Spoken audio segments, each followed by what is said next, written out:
Welcome to the Bible Feed podcast, a place for conversations about the Bible and faith in the modern world, where ordinary people come together to help each other understand the Bible better. Let's get started. Well, hi everyone, and welcome to this new episode of the Bible Feed podcast.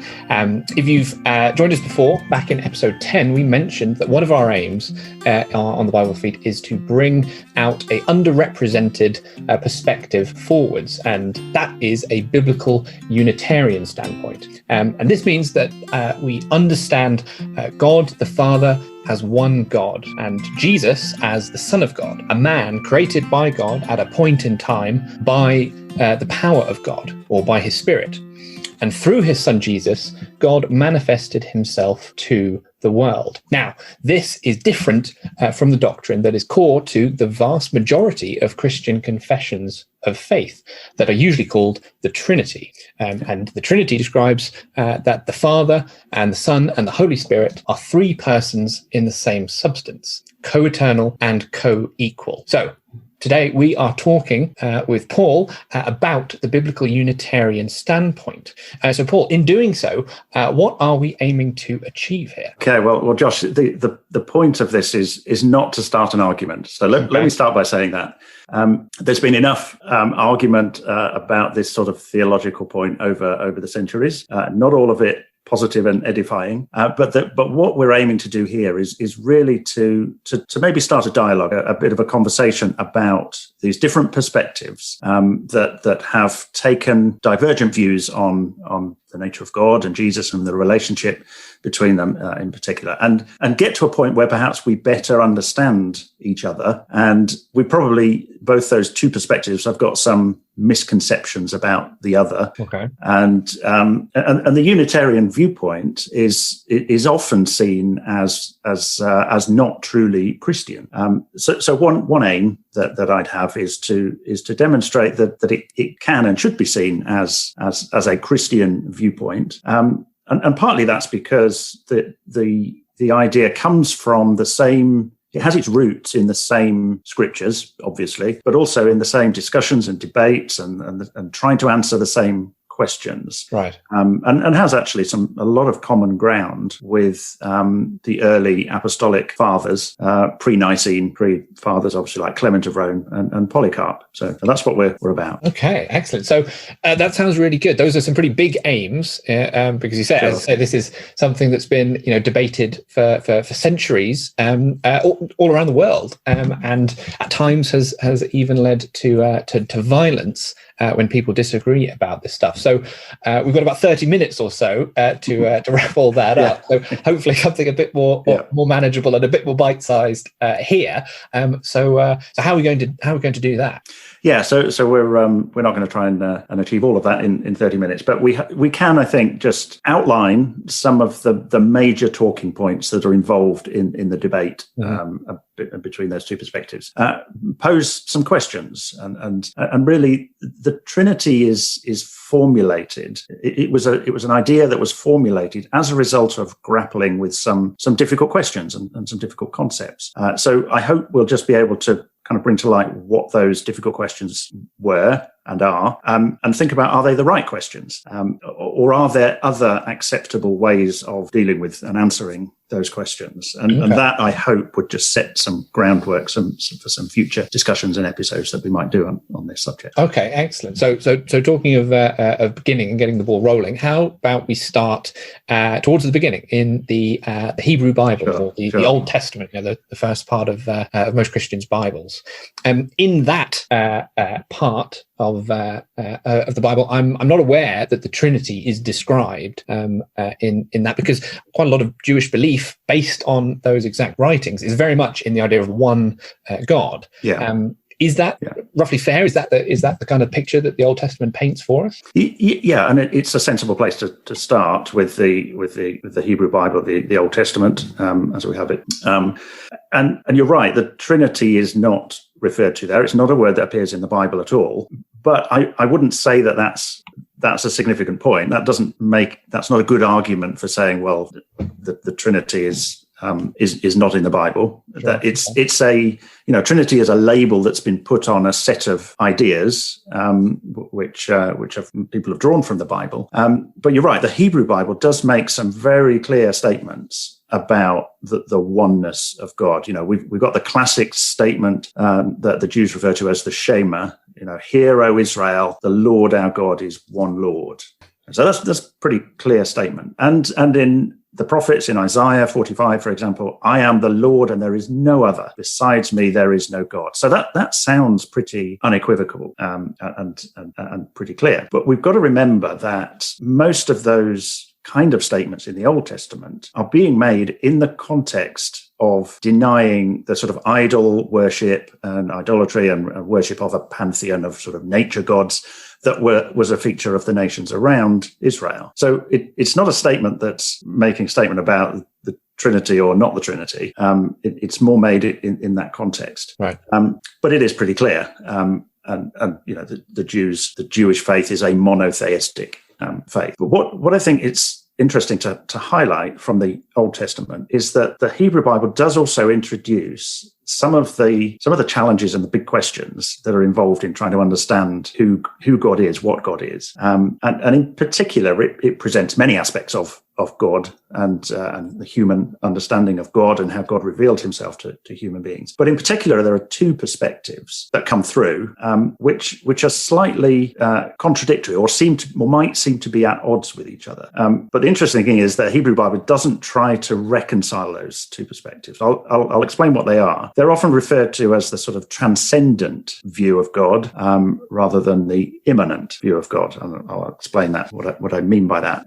And actually, it's relevant. We'll come back to it later. So, if we go to Genesis and just the opening chapters of Genesis, the account there of creation that I'm sure we're all familiar with, and in Genesis chapter 1, we have this. In the beginning, God created the heavens and the earth, and it goes through the 6-day description of creation, and God is quite sort of impersonal in that description. It's very much God is outside everything that's being created, and he's not a part of creation. He is creating it. And then we get into chapter 2, and we have a quite different sort of account, which starts to talk about Adam and Eve and the garden, and God is referred to as Yahweh God. He has a name, right, a personal name. And chapter 2 is much more about the relationship between this Yahweh God and Adam and Eve. And there's the description of the Garden of Eden, and it talks about Yahweh walking in the garden in the cool of the day. It sounds very different from this creator that's outside the universe, transcending everything. In chapter 2, he's there in with Adam and Eve, with human beings, and there's he's in his creation, if you like, interacting with his creation. Right. Okay. So you've got a distance in Genesis 1, and then and that distance is removed. Yeah, and that comes through in other parts of the Hebrew Bible as well. That in Exodus, Moses is told that no one can see God and live. So you've got this distant idea. And then in some of the Psalms, I mean, there's a wonderful Psalm 139, which is a great example of this. You have this sort of much closer, immanent aspect of God described in Psalm 139.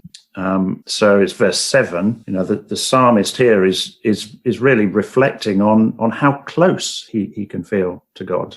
He says, "Where shall I go from your spirit, or whither shall I flee from your presence? If I ascend to the heaven, you are there. If I make my bed in Sheol, you are there. If I take the wings of the morning and dwell in the uttermost parts of the sea, even there your hand shall lead me, and your right hand shall hold me." So the psalmist there is really feeling like God is with him wherever and in whatever circumstances, right, in his life. So there are those two aspects that the Hebrew Bible does talk about: the transcendence and the distance but closeness, but doesn't try to reconcile those two. Okay, so if we have the Old Testament, the Hebrew Bible, leaving that issue unresolved, we've got those two perspectives: the distance and the closeness, the transcendence and the immanence, and it leaves us with both, and so we have to grapple with them coexisting. But it also, I suppose, it doesn't present that as a problem that needs answering. There's not a definitive answer on it in that sense. Do we have that in the New Testament? Does that get us closer to an answer? Are we moving forward if we go there? Yeah, and again in the New Testament, as we move forward into the New Testament, we don't find the Trinity mentioned there again directly. Right. And Jesus and the apostles seem to very much carry on that Jewish Hebrew Bible train of thought with the same sort of concepts. So Paul, in writing to Timothy, talks about a God whom no man can see, or no man has seen or can see. Okay. And then Jesus on the in his teaching talks about a God who counts the very hairs of your head, and as the sparrow falls to the ground, and God knows about it. He's there in interacting with his creation. And again, it doesn't appear to be, it's not presented as a contradiction or something that is an issue that needs resolving. It's just God has those characteristics. Okay, so we can see, continuity then. Yes, the Exodus references with Moses and Timothy. Yeah, I think so. And yes, that sounds a lot, the second half, like the psalm we read.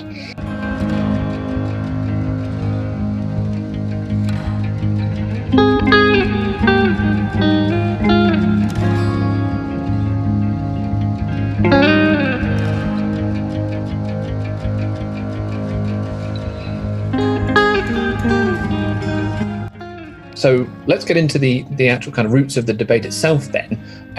Where does the Trinity come from then, if we're seeing this Sure. continuity between the Old and the New Testament? Yeah, and as I say, it's a label that's been put on a sort of a collection of concepts that have developed it.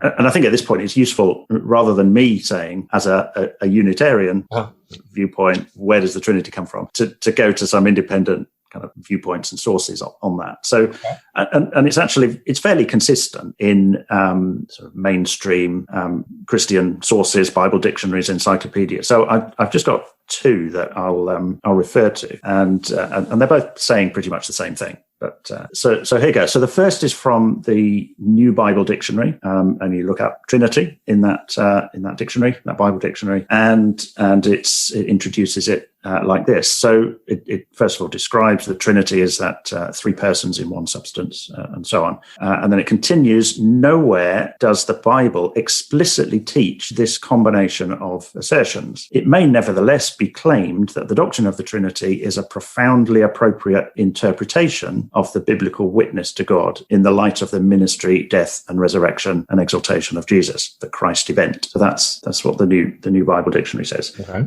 And another one, the International Standard Bible Encyclopedia, says something very similar. It says, though Trinity is a second century term found nowhere in the Bible, and the scriptures present no finished Trinitarian statement, the New Testament does contain most of the building materials for the later doctrine. So that's the sort of message that we get pretty consistently from those kind of sources, that the concept is not explicitly there in the Old Testament or New Testament, but the seeds, the building materials, the raw materials, if you like, are there, and the Trinity is seen as a putting together of those raw materials in a certain way, as an appropriate interpretation. Right. Okay. So the building blocks are there, and they can be added up and put that way. Okay. Well, that seems, if we sort of pause for a certain second and think that sounds like a key point of common ground, perhaps. In your introduction, you talked about how there's been a lot of debate and a lot of discussion, a lot of heated discussion, to put it mildly, through the years about this question. So a question to Trinitarians who are listening, thinking back to the two definitions that you just gave us there from the Bible Encyclopedia and the Bible Dictionary, is that an accurate reflection of how you see it? And if so, would you consider it possible that the raw materials that it talks about, the building blocks that we have, could be put together differently? And if so, or if not, we here at the Bible Feed would love to hear from you, whether that's through the website biblefeed.org or through the Facebook page. It would be very interesting to hear from some Trinitarians, if that is a fair representation, I suppose, of how they think about their belief and the the biblical record, the building materials, the different blocks and information that is there. Okay, so that it would be great to hear from you on that. Let's move forwards. Let's dig a little into those the seeds of the idea, if you excuse the pun, that the building blocks, the raw materials. What can we go out and find? What is out there for us to look at? Okay, so I think we'll have time to look at three key points, key questions, really. We can only look at them very quickly, each of them very quickly. And we'll probably spend a little bit more time on the first one. It's slightly more complex. So don't worry if it seems to take a long time to do the first one. We'll get through the others quicker, I think. And what I'll try and do is offer a Unitarian perspective on the questions as well. So the three questions are, number one, did Jesus exist before his birth? That's number one. The second one is, did Jesus perform creation in some way? And then the third question is Jesus called God and given God's attributes in such a way that we should conclude that he is God? So those are the three questions. Okay, great. Well, yeah, as you say, let's look at the first one. Did Jesus exist before his birth? What can we know about that? And perhaps if you saw the title of this episode before you clicked on it, you might have thought at the back of your mind, they've got to talk about John chapter 1. That's probably where this is coming from. We've got to look at the opening of John's Gospel, very famous part of the New Testament that deals with this sort of thing pretty clearly.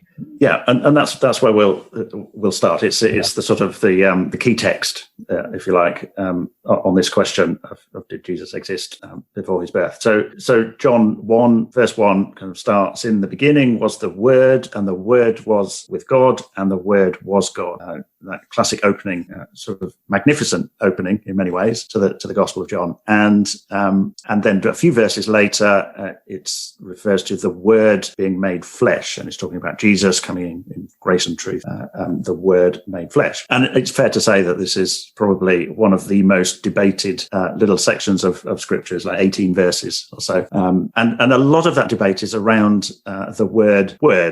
So in the beginning was the Word, and in the Greek that's logos, and a lot of the debate is about what is that word all about, and it obviously has a basic meaning, which is words and speech, the expression of a thought, the expression of reasoning. So it has that basic meaning, but it also has a sort of a more technical meaning attached to it, as over from the ancient world, which has come from Greek philosophy. And we need to sort of do a little bit of historical context setting to sort of see how that's relevant to just understanding that passage. The early Christianity, Christians are giving their allegiance to God, there's one God, and to Jesus. And obviously, as part of doing that, they're rejecting the gods of the Roman world, the pagan gods, and the sacrificing to those gods. They're not doing that. They're rejecting that and staying away from that. Sometimes that included sacrificing to the Caesar as a god. So you can see why they would stay away from that. Sure. And so they were open to this accusation of being atheists because they didn't believe in their gods. And as Christianity spread in the Greek and Roman world, the Hellenistic world, those that, Christians wanting to defend Christianity, sometimes called apologists, they start to appeal to Greek philosophy as part of the defense of Christianity and what it stands for. And that's because, and in particular, they refer to, start appealing to Plato's ideas, to Platonism, because Plato proposed that there is one God. So basically their argument is, look, we're not atheists. Actually, if you think about it, what we're doing is something that's what Plato, one of your ancient philosophers, renowned philosophers, taught, that there is one God. That's what we think. So what, trying to relate Christianity to an idea that would have been acceptable in the Greek and Roman world, if you like, to rebut that accusation of atheism, which is a great strategy for avoiding persecution. Useful. But something else comes with it, because it also means now they've got to engage with the same sort of questions that were being debated in Greek philosophy. Because, naturally they're saying, our ideas are actually quite similar to ancient Greek philosophers. So the challenge comes, well, how does Christianity answer some of those questions that Greek philosophers have been wrestling with? And interestingly, one of the key questions in Platonism comes about because of the Platonic view of one God as a transcendent God, took it to such an extreme that one God was unable to interact with the material world. It was kind of so distant, perfect, so ideal, if you like, unable to interact with the material world, and could only do so through an intermediary, through a mediating principle of some sort. And within Greek philosophy, the label attached to that mediating principle was logos, this word that John starts his gospel with. In the beginning was the logos. And because that principle, this logos in Greek philosophy, was needed for a transcendent God to do anything, including creation, you can see how Christians might have sort of linked that with Jesus, because in John, it's linked with Jesus, and sort of put it into that Greek philosophical thought world, if you like, and start to think of Jesus as this mediating principle that had always been there, always existed, and instrumental in creation of the material world. Right. Okay. So hopefully that's clear. Yeah. We've covered it. There's a lot of ground that we've covered in there. There's the historical part, and then the philosophy of the day, and how Christians interacted with that.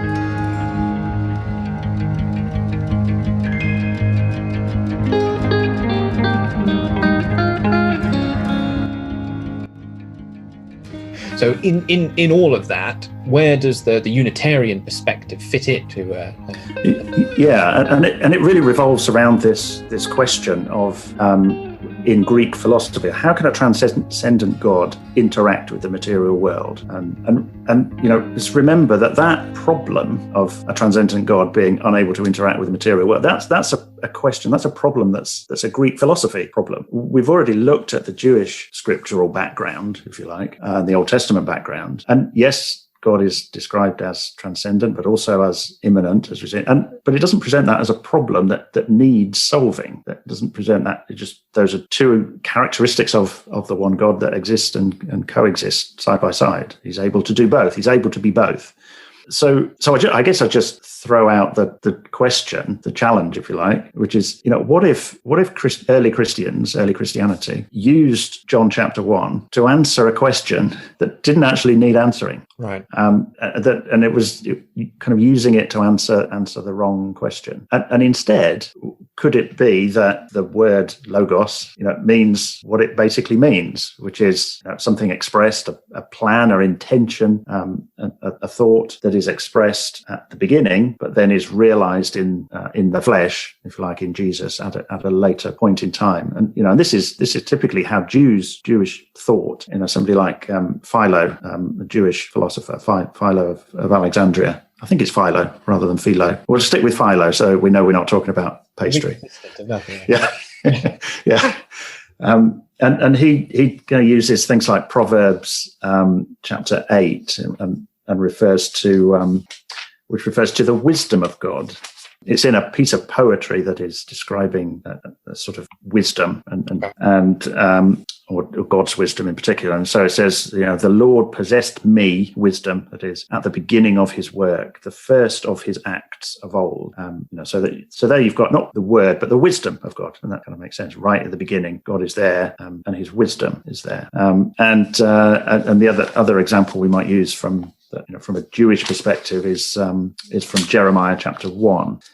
So Jeremiah is a prophet And the statement that's made about Jeremiah is, now the word of the Lord came to me, before I formed you in the womb, I knew you, and before you were born, I consecrated you. I appointed you to be a prophet to the nations. So there you've got, God has the idea a long time before, and then Jeremiah is born to the role that God has in mind. Right. So in that example, Jeremiah isn't present before his birth in any sense, other than in God being cognition, knowing that he would be born. Yeah, and I think you could take that fairly simple concept of, the idea, the intention, the plan, the purpose was always there with God in the beginning, and then it was realized in Jesus at a point in time. And all of the other passages, like when Jesus says, "Before Abraham was, I am He," that is the same sort of idea. Or he prays to God and says, "Glorify me with the glory that I had with you before the world." It's the same kind of idea. So you can understand all of those type of passages as, God had the idea right at the beginning, and then it was realized at a point in time with Jesus. Okay, that's excellent. Thank you very much. So let's move on now to the second interpretation point, the second question that you wanted us to look at, and that question was: did Jesus perform creation? Where does that question come from, I suppose, in the first place? Sure. Yeah. So let's just look at a few. Well, so I think it's a single verse in Colossians. So maybe you could read it. Sure. For us, so it's Colossians chapter 1 and verse 15. Okay. So verse 15 says, "He is the image of the invisible God, the firstborn over all creation." Yeah. Okay. So that's. That seems pretty clear. We've been talking about Jesus sort of before that. Coming into verse 15, he's the He. Yeah, absolutely, yeah. So it's Jesus that's being talked about there. So the question, in looking for another way of looking at that, the question that we have to ask is, well, what creation is being talked about here? Okay. What creation is Jesus the firstborn of? And again, I'll throw out the question to think about: what is it? Maybe it's too simplistic to just assume that the creation that's being talked about is the natural, the creation of the natural world, the material world. Okay. And maybe we just get a hint that it's not quite as simple as that from the next verse. If you want to just read the next verse. Sure. So verse 16 now. Yeah. For everything was created by him in heaven and on earth, the visible and the invisible, whether thrones or dominions or rulers or authorities, all things have been created through him and for him. Yeah, so it's talking about something which is more than just the natural world. It's not picking out, created trees and rivers and lions and elephants. Sure. It's not picking out those things, it's picking out thrones and dominions, authorities, something more than that. Yeah, there's no sun different than that. Yeah. So it kind of hints that perhaps the creation that's been talked about here is something a bit different from the natural world. Okay. And it's actually similar in John. So in John 1, I'll just read this. So it talks about Jesus talking about the true light coming into the world. He was in the world, and the world was made through him. So again, it sounds like that sort of idea again. Yet the world did not know him. He came to his own, and his own people did not receive him. So again, you just take the statement, the world was made through him on its own. You might think, well, that's the natural creation. But then read on, and it's talking about the people of Israel that didn't receive him. So it's a different kind of concept. So what creation? What other creation could it be? Well, if we go back to Colossians, and I think if we look at verse, I think it's verse 18. 18, yeah. That says, he is also the head of the body, the church. He is the beginning, the firstborn from the dead, so that he might come to have first place in everything. Yeah, so he's firstborn of creation, and now he's the firstborn from the dead. Yeah. Perhaps that's the same thing. The firstborn, the first of a new creation, and we do have in the New Testament if any man be in Christ, he is a new creation, and that's what the New Testament is about: is the creation of the kingdom creation, if you like, through Jesus, which, when you think about it, is actually the original divine plan for and purpose for creation. So maybe if we think a bit more broadly about what's the creation that's being referred to, it's actually the kingdom creation, the new creation in Christ Jesus, which starts with Jesus being the firstborn from the dead. Right. Okay. Let's move on now to the third point, the third question that we raised, and that is Jesus called God? Is he described with attributes or qualities that can only be ascribed to God, qualities that make God divine. Could you give us an example, I guess, of example of that? Yeah, I mean, there are quite a few examples of this, and it's a major point of discussion and debate in this. We'll just look at one, okay, which I think is sort of illustrative of the family of questions that arise here. Sure. So it's from Hebrews chapter 1, which sort of opens with this statement about God having spoken at many times and in many different ways through prophets, almost a little bit here, a little bit there, through that prophet, this prophet, and then through Jesus, and the whole message comes through Jesus, if you like. And then moving on from that in Hebrews 1, verses 8 and 9. So verse 8. But to the Son, your throne, God, is forever and ever, and the scepter of your kingdom is a scepter of justice. You have loved righteousness and hated lawlessness. This is why God, your God, has anointed you with the oil of joy beyond your companions. Yeah. So that seems quite direct. I think, because it's saying, to the Son. And then saying your throne, oh God. But I also noticed that this is a quotation, isn't it? This is taken from somewhere else in the Old Testament, and is quoted here in the letter to the Hebrews. And certainly, when we at the beginning of this, when we're talking about the Old Testament is quite relatively clear. It's one God. It's the God of Israel, and there's no other game in town. So is there something else going on here? Yeah, and you're right, absolutely right, to pick out that it's a quotation from the Old Testament, even though in the way it's being used there in Hebrew, it seems to say, he says to the Son, your throne, O God, seems to be addressing the Son as God. But if we go, and it's always useful when you're looking at something picked out as a quotation in the New Testament from the Old Testament, to go back and look at the verses in the Old Testament, and it comes from, I think it's Psalm 45. Okay, yeah, it is for Psalm 45, and this is I describe it as a coronation psalm. It's a psalm at the coronation of the king of Israel. And it starts, so it's not written by the king, it's written by someone else about the king. So it starts, my heart overflows with a pleasing theme. I address my verses to the king. My tongue is like the pen of a ready scribe. And talks about the king in his majesty. And then says in verse 6, your throne, O God, is forever and ever. The scepter of your kingdom is a scepter of uprightness. You have loved righteousness and hated wickedness. Therefore, God, your God, has anointed you with the oil of gladness beyond your companions. And that's the bit that's been taken and quoted in Hebrews. Right.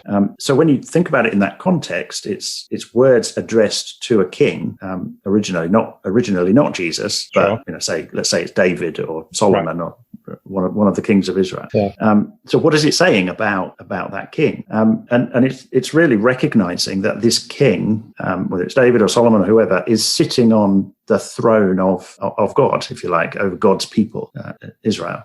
And the king is therefore sort of representing God to the people. And the king in that role part of his role was to manifest God's justice and goodness to the people and be in that role for the people. And so I think that's the key concept that helps us understand those kind of verses in the New Testament. And it's the key concept of manifestation, that the one, whether it's the king or ultimately Jesus, the one manifesting God is described like God and is given the titles and attributes that belong to God. That doesn't make them God, but you can see how that is particularly appropriate of Jesus. Sure.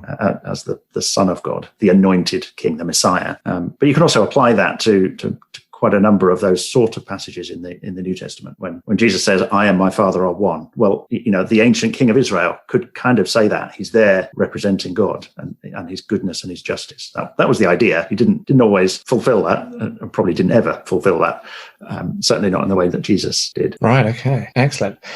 So that's the 3 points that we wanted to look at. Thank you so much for taking us through this brief introduction to what we're sort of calling the raw building materials from which the Trinity was formulated, and that the Unitarian perspective is wrestling with the same materials but introducing some different ways of putting them together. And we've looked at examples from the Old Testament and the New Testament in doing so here in this episode.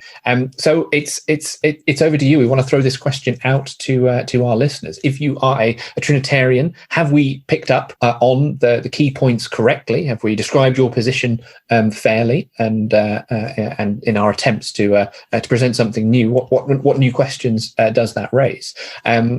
We'd love you to get in touch with these perspectives that are important to you, or queries or questions about what we've presented here. And you can do that at our website, biblefeed.org, or search for Bible Feed on Facebook and send us a message there. Paul, thank you so much for being with us here. Pleasure, as always. Yeah, it's been great. So thank you everyone for listening, and we'll be back soon. You've been listening to the Bible Feed podcast. Thanks for joining us. We're always keen to hear what you think, hear your questions or subjects you'd like to discuss. So get in touch with us on our Facebook page or send a message from our webpage at biblefeed.org and be part of the journey.